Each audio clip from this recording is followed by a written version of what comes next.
This is Taiwan Insider, a weekly news roundup brought to you by Radio Taiwan International. I'm Andrew Ryan. I'm Natalie Tso, and here's your week in a minute. Taiwan and the Solomon Islands have broken off diplomatic ties. That's after the Solomon Islands announced that it was switching diplomatic ties from Taipei to Beijing. China has reportedly offered millions of dollars in development funds to the Pacific Island nation. The move has displeased the U.S., and U.S. Vice President Mike Pence has canceled a meeting with the country's prime minister in response. Business tycoon Terry Guo and Taipei Mayor Wen-je are not running for president, ending speculation that the two could shake up the 2020 election. Former Vice President Annette has announced an independent run for president. She is backed by the pro-independence Formosa Alliance. Over 100 civic groups plan to take to the streets of Taiwan in solidarity with protesters in Hong Kong. Events are planned for September 29th in Taipei, Taichung, and Kaohsiung. Taiwan is preparing to mark 20 years since the Jiji Earthquake. The 7.3 magnitude quake left more than 2,400 people dead. The government has planned a series of events, including emergency drills, to commemorate the disaster. And that's your Week in a Minute. Every week at the top of our show, we each come up with a word of the week that describes our topics this week. Want to guess my word, Andrew? Yes, I'm ready. Ready. Goodbye. Okay, so in terms of the presidential race, we're saying goodbye to the richest man in Taiwan, Terry Guo, who is seriously considering a run for president as an independent after he lost the KMT primary. We're also saying goodbye on the diplomatic front to a longtime ally, the Solomon Islands. All right. So we'll be talking about these stories in today's show. Sounds good. You ready for my word? Yes. All right, let's have a look. Farewell? I was going to do goodbye, and I thought I'd go with farewell instead. So I actually don't need to explain it. We're on the same wavelength. Exactly the same thing that you're thinking about this week. We're saying goodbye. Hopefully we'll be saying hello soon. All right. So also this week we have for you a photo. Let's take a look at this photo. So the question is, where in Taiwan? This, as you can see, is some sort of laser light show. It's going to be taking place through the end of November. And the question is, where in Taiwan is it? We'll have the answer for you at the end of our show. We now turn to our top story. The man whose company makes the world's iPhone says he's not running for president after all. Foxconn founder Terry Guo explained his decision in a video that he posted on Facebook on Tuesday, which was the deadline to register for a presidential run. 我将不参与2020年总统候选人的联署。 Foxconn founder Terry Guo says, I will not gather signatures to put my name on the ballot. My reasons for running had nothing to do with personal interest, party, or faction. Guo says he spent the last 2 months thinking about whether he would run for president as an independent. That's after he lost his bid for the KMT nomination to Kaohsiung Mayor Han Kuo-yu in July.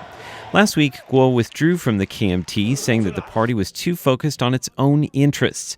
That fueled speculation that Guo was considering an independent run, but in the end, he decided it was better to drop out of the race. Dirty electioneering, populism, personal interest, partisan interests, and class struggles have all divided Taiwan, he says. I don't want to join in the political farce, and I hate to see my supporters being bullied. At the end of the video, Guo says he will always support the Republic of China, which is the official name of Taiwan, and he will always be there if Taiwan needs him. Now, Terry Guo's last-minute announcement was not the only surprise in the 24 hours leading up to the registration deadline. Someone else threw their hat in the ring. Nope, it wasn't Taipei Mayor Wen-je. It was this former vice president. This is Annette, who served as vice president alongside President Chen Shui-bian from 2000 to 2008. Although she's still a member of the ruling Democratic Progressive Party, or DPP, she's running on a Formosa Alliance ticket, along with former Nantou County Chief Peng Baixian. Liu said that the people of Taiwan don't want to be held hostage by Taiwan's two main parties. She said she's confident she can offer a better alternative. Now, with the wrong person at the helm, she said, Taiwan would be like the Titanic. Liu and her running mate now have 40 days to gather over 280,000 signatures needed for their bid. But now let's move on to Taiwan's diplomatic front. This week, Taiwan ended 36 years of diplomatic ties with the Solomon Islands, Taiwan's largest ally in the South Pacific. Solomon Islands Prime Minister Manasseh Sogavare returned to office in April and was advised by a task force and parliamentarians to switch ties to Beijing. That leaves Taiwan with only 16 official diplomatic allies. 5 of those are in the South Pacific. Now, this is the 6th country to change ties to Beijing since President Tsai Ing-wen took office in 2016. Now, U.S. Vice President Mike Pence just canceled a planned meeting with the Solomon Islands Prime Minister because he cut ties with Taiwan. U.S. senators are also speaking out for Taiwan and want to pass the TAIPEI Act. Now, what exactly is the TAIPEI Act and what does it mean for Taiwan? Well, that's the topic of today's Taiwan Explained. In today's Taiwan Explained, I'm going to tell you about the TAIPEI Act and what it means for Taiwan. All right, Natalie, we've got 60 seconds on the clock. Are you ready? Yes, I am. All right, go.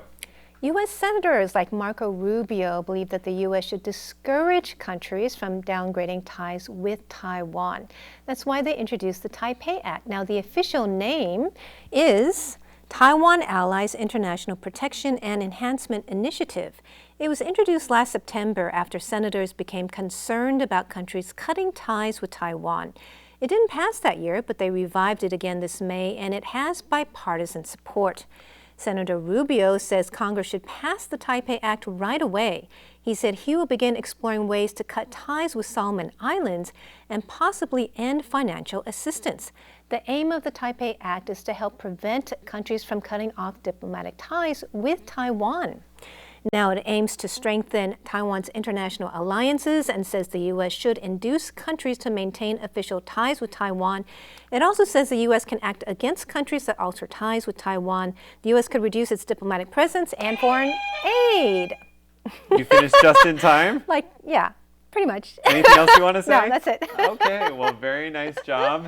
That's it for today's Taiwan Explained.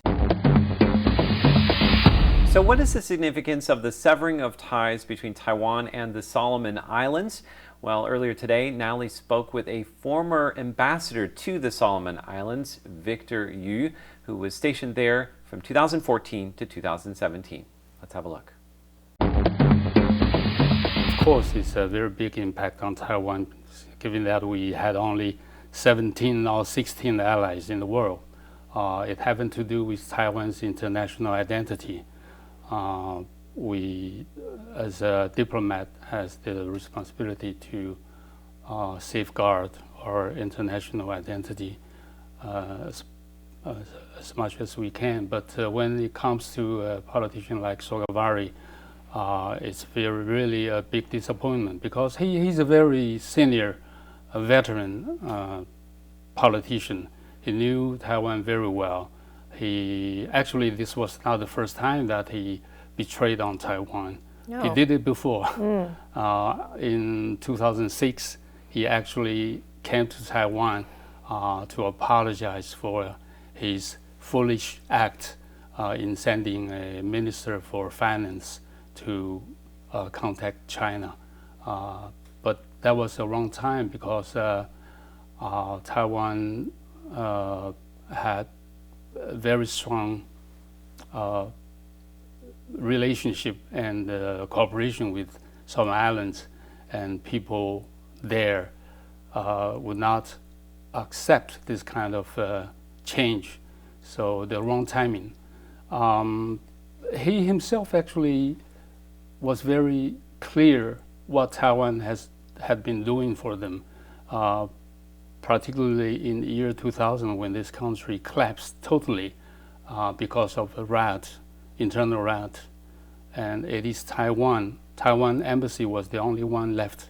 All the other embassies actually evacuated. Wow. And we were there helping them to reestablish, to recover from the aftermaths. Wow. So every time when he met our political leaders in Taiwan or in Solomon Island, he would mention this story and his appreciation. So it was actually even more surprised when this specific person turned his back on Taiwan again. No, I actually didn't see this coming. Well, China is trying to lure allies in that region. They have now 9 allies, and we now have only 5. Yeah. What do you think of the ways that China is impacting that region? China has a deep pocket. Everyone knows that China is becoming, actually has already become the second largest donor nation in that region, second to Australia only. New Zealand is also very big. Taiwan was relatively small in terms of donation. Well, it seems that the U.S. is also very concerned. Yes, they are. You know, just this week, U.S. Vice President Mike Pence canceled his meeting with the Solomon Islands Prime Minister because they cut ties with Taiwan. And U.S. senators are also trying to pass what's called the TAIPEI Act, which would strengthen Taiwan's alliances and would have the U.S. act against countries that are severing ties with Taiwan. So why is the U.S. so concerned? Firstly, it's a competition between the Belt and Road Initiative of China and the Indo-Pacific strategy. Obviously, in this case, China is getting the upper hand. And we have a very strong traditional friendship and cooperation with the American government. And we are strategically, Taiwan is also very important. We are adopted as an unsinkable aircraft carrier in the first island chain. And so I think all this make America feel concerned about Taiwan. Do you think they're going to pass the TAIPEI Act? Not that I know of. I think it's at least it's a very strong and good gesture, friendly gesture for Taiwan, and we feel a shot in our arms. The full interview will be up on Facebook and YouTube. Now to our next segment, Taiwan by Number. This Saturday is the 20th anniversary of the 9/21 earthquake, which rocked Taiwan on September 21st, 1999. The epicenter was near Jiji in central Taiwan. Now, this is one of the most destructive earthquakes in Taiwan's history, and today we're going to be talking about some of the numbers that are connected to this earthquake. Now, both you and I were in Taipei at the time, and we were both working for Radio Taiwan International, so we both remember this earthquake very well. That's right, as journalists as well. That's right, we reported on it. We're going to be talking a little bit about that as well. So I want to start off with a question for you. Do you remember the exact time when the earthquake occurred? Oh, I think it was like 1:15, no, 1:13 or something.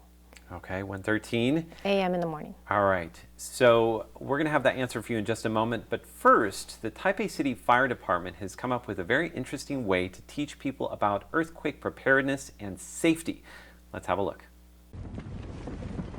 The ground is shaking and the roof is rumbling. Is it an earthquake? Don't worry, it's just a simulation.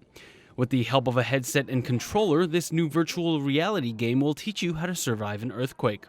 In one scenario, you might duck under a table, but if there's a fire, you'll need to turn off the gas first. Taipei City Fire Commissioner Wu Junhong says that these VR games were designed to teach people how to prepare, take cover, and then escape. The first part shows you what you need to prepare for an emergency. Then it guides you through individual or group challenges.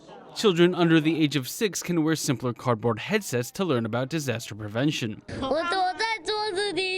This boy has successfully ducked under a table. The Taipei Fire Department is marking the 20th anniversary of the 9/21 earthquake by inviting visitors to play these VR escape room games. The hope is that people will be better prepared to face earthquakes in the future. All right, before the video, I asked you, Natalie, if you remember the exact time when the 9/21 earthquake occurred. You said like 1:13? All right, let's have a look at the answer. Oh, okay. I 1:40 know it was 1 something. Yeah, 1:47 a.m. So you remember it being 1 in the morning, yes. Right? Do you remember the earthquake? I remember. I was still awake, and then at first I was in my bed, and I was thinking, oh, this is going to pass, but it kept on going. And it got stronger too, right? Yeah, and then so we got up, and then we went downstairs, so we left our apartment, and it seemed pretty intense. And then we don't have a TV, and so we were listening to the radio, and it seemed kind of intense because people were asking for blood for blood to help the victims. And then, but I didn't know how serious it was until I came into work the next day and watched the TV coverage. Wow. Well, it's interesting because I didn't have a TV at the time either, and I had a radio with batteries in it because the power was out. So I turned on my radio and I listened through the night, and all of those programs, all the pop music programs, they turned into 24-hour news programs. People calling in. You didn't go to sleep? I couldn't. Because once you started hearing the death toll, by daybreak it was in the hundreds, and I couldn't sleep at all. And actually, I want to show you something. I have a little prop for today's Taiwan by Number. So I actually printed out on a dot matrix printer. Oh my goodness! These are the very first wire reports that came out after the earthquake. So we actually have the very first story, which came in 20 minutes after the earthquake. At about 2:03 in the morning, it was an AP report saying that the earthquake had struck Taipei. Of course, at the time, we had no idea how bad that it was actually much larger and that it had struck central Taiwan. Wow. So this is a piece of history that we have right here.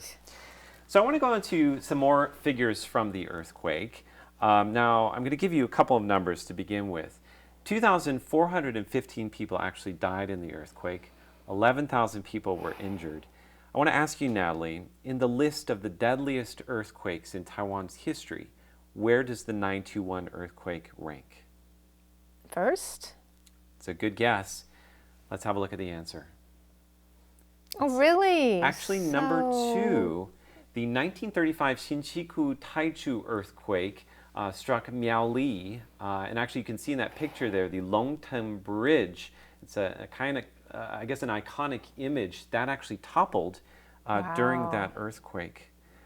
So it's hard to imagine. And more than 3,000 people died in that quake.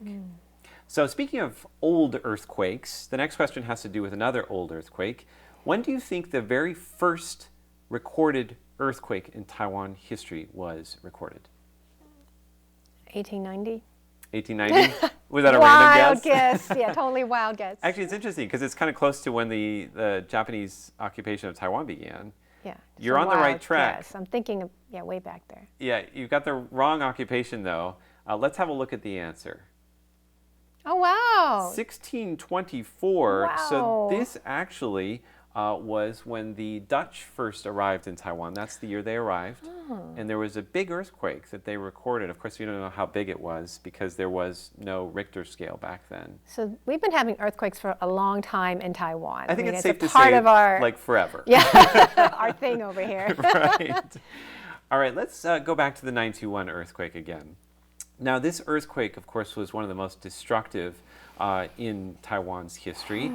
It was a 7.3 on the Richter scale. Now, just to look at some of the figures here, actually, I'm going to ask you about the figures. How many of the buildings were completely destroyed in the 921 earthquake? In Taiwan? Yes, in Taiwan, oh across Taiwan. I don't remember. 500 or so? Okay. Let's have a look at this answer. Oh my gosh, 52,000! 52,000 buildings, more than 52,000 were completely destroyed. And you can see I'm actually standing in front of the Wuchang Temple in Jiji near the epicenter. That's me. You went there. I did go there years later. That's a more recent picture. But they kept that building just as a reminder of the destructive force of the earthquake. Completely destroyed. 52,000. Completely destroyed. That's and amazing. Actually, another figure for you, 53,000, more than 53,000 were severely damaged during the earthquake. Wow. So it's a huge, huge loss, not just of human lives, but also of property. I remember they changed the laws for buildings after that, so that our buildings are safer now because of that earthquake. Absolutely. The newer buildings. And actually, at the time, RTI sent me to a collapsed building in Taipei, the Dongxing building. And to see that for the first time, seeing like 12 stories just pancaked, was shocking. And that actually was one of the building collapses that led to the changes in the laws here in Taiwan. All right, we're going to go on to another question here, and this is our final question of the day. After the earthquake, there were a lot of aftershocks. Can you guess the total number of aftershocks in the month following that earthquake? I would say about 200. 200? Let's have a look. Oh my gosh! The Central Weather Bureau found that there were 12,911 aftershocks. Wow, but we don't feel all those aftershocks. No, but interestingly enough, I remember being in the office here at RTI, and every day there were aftershocks. You remember? You could feel I don't remember. Oh, I remember people memory. screaming down the hallway. Yeah, people oh. We were traumatized. Well, and some of them were big too. Right. There was a 6.8, which actually killed 3 people in the days following the earthquake. Oh, goodness. Yeah. Well, thank you very much, Andrew, for that. And up next, we take a look at what's trending in Taiwan on #Taiwan. This week on #Taiwan, RTI's social media guru Leslie Liao joins us again to tell us what's trending in Taiwan.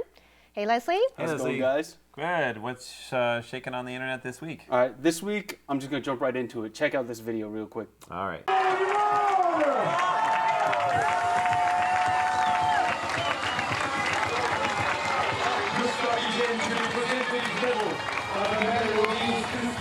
All right, now that was footage of Norwegian triathlete Gustav Iden winning the 70.3 Ironman World Championship Triathlon.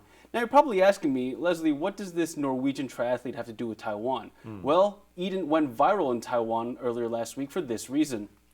When he crossed the finish line, he was spotted wearing a hat that originated from the Yanpu Sunzi Temple in Taiwan, in Changhua County. I'm not making this up. You can see it right here in this screenshot when he crosses the finish line. And now I know what you might be thinking. Did he do this as a show of support for Taiwan?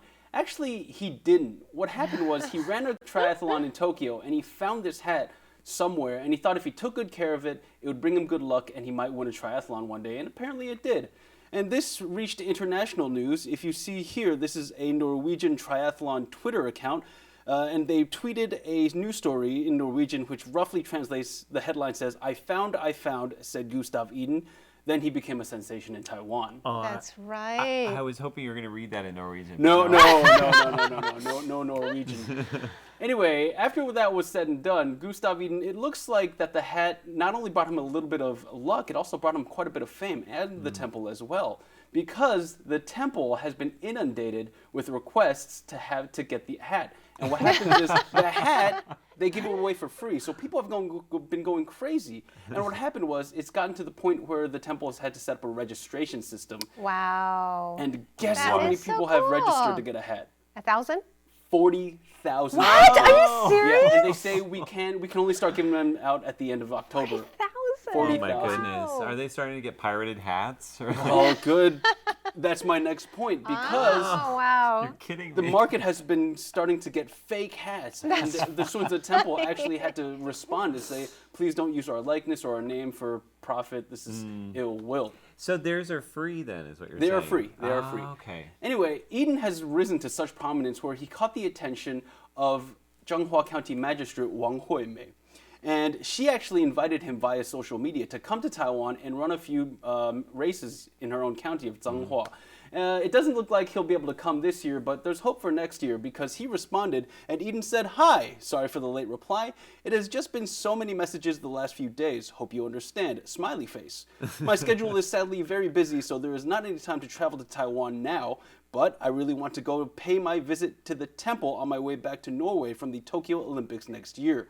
That would have been an amazing experience. Sincerely, Gustav Iden." That is so cool. Is he going to be running in the Olympics? I mean, I guess that's the implication, right? But you think about what the triathlon is. Do you know why it's called the 70.3? No idea. 70.3 miles in total. It's like a 1.2 mile swim, 56 mile bike ride, and like another 13.1, I think, mile run. In how many days do you get to do it? One day. One day. He did Kidding. I think he did it in like 3.5 hours, which is crazy, or less than 3 hours, which Wow. it takes me that long to run like a mile. That's amazing. Well, there's going to be a bigger sensation when he comes to Taiwan. Oh, yeah, definitely. We're very excited about People that. would flock so, to see him. Yo, Totally. people are going crazy for that temple hat. So, an accidental celebrity in Taiwan because Absolutely. of a hat. And great for the temple, too. Good free advertising, Good right? publicity. All right. Well, thanks so much, Leslie. And that's it for this week's #Taiwan. Do follow us on social media and leave a comment below. We would love to hear from you. And finally today, we're in Taiwan. Now at the top of the show, we showed you a photo and asked if you knew where it is. Let's take one more look at that photo. So clearly there's some laser actioning happening there, and this is attached to a large and beautiful museum in Taiwan. Where in Taiwan is this? Well, let's take a look at this video. This spectacular light show is currently on display at the southern branch of the National Palace Museum. While the original branch in Taipei houses some of the most important historical relics and artwork from ancient China, the southern branch in Jiayi focuses on art from across Asia. This laser light show premiered during the Mid-Autumn Festival. Renowned interactive artist Chen Yijie designed the lighting using inspiration from the patterns and textures of the museum's jade artifacts. Jazz pianist and Golden Melody winner Xu Yuying composed a soundtrack for the show using elements from jazz and traditional Asian music. You can catch this laser light display every Tuesday through Sunday night between now and November 10th. It's a great time to go, huh? I'd love to see that show. Yeah, you can go check out the museum and then see the show. Yes, it's a beautiful museum. Well, we hope you enjoyed Taiwan Insider today. Thanks for joining us, and do follow us on social media. Leave a comment below. We would love to hear from you. For Taiwan Insider, I am Natalie Tso. And I'm Andrew Ryan. See you next week.